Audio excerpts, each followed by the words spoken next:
Salut mes linines, c'est Lisa et bienvenue dans Chanel Lisa Lin. Ou même qui nouveau sous Chanel là,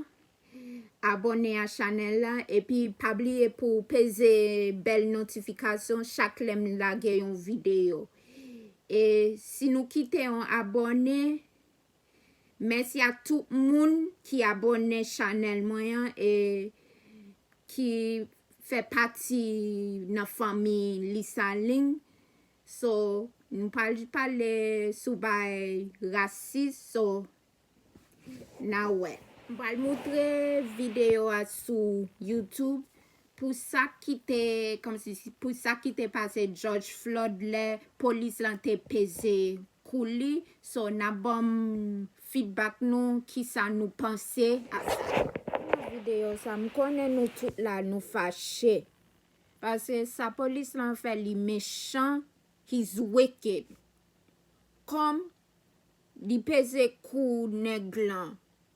li pèse coup George, George dit I can't breathe pour 7 minutes li pa ka respirer et puis ça le fait l'ambulance vini couler pour yo aller dans l'hôpital distance pour li rive dans l'hôpital là yo dit mouri et bagay ça yo pas obligé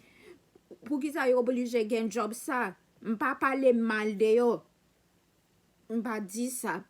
pour qui ça pour yo ba yo job ça parce que ça rend raciste nèg lan dou li pa ka respirer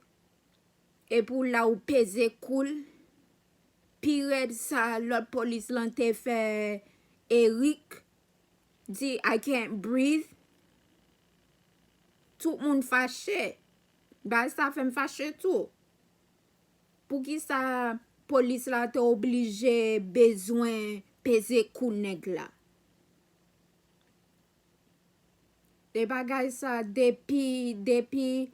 ti garçon te vin mouri Trayvon la l'acheté jus avec Skittles et puis nèg George Zimmerman l'en dit li dit police là ti garçon ça c'est he looks suspicious et puis yo police l'en dit gade pas follow li c'est parce que li te mette chapeau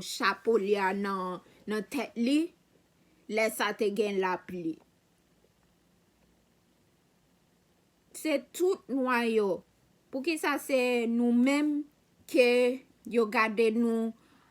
pour moun ça nous pas kaye et ça te fait moun pas gen respect blanc pas gen respect pour nous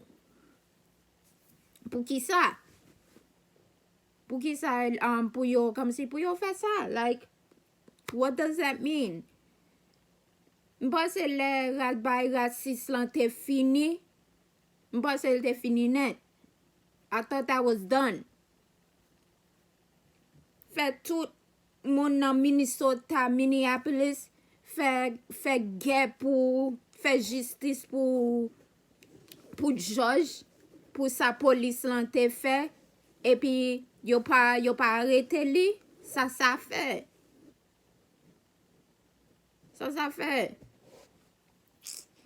bagay ça m'pa comprendre du tout comment pour un police pèse coup nèg et puis li pa ka monsieur a dit I can't breathe pour 7 minutes oui pour 7 minutes quand les ambulances arrivaient tout comme si tout colline nom et puis rive dans l'hôpital yo dit li mouri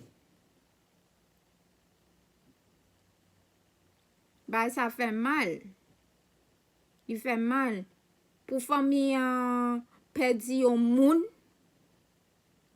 qui ça comme si qui ça yo ka fait qui ça pour yo faire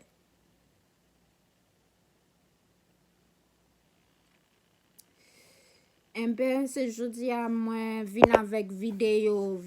ça pour me parler de ça qui t'est passé dans Minnesota.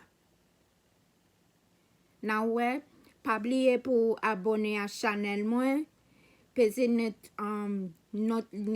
notifikasyon mwen so. Na wè nan lot video. Bye.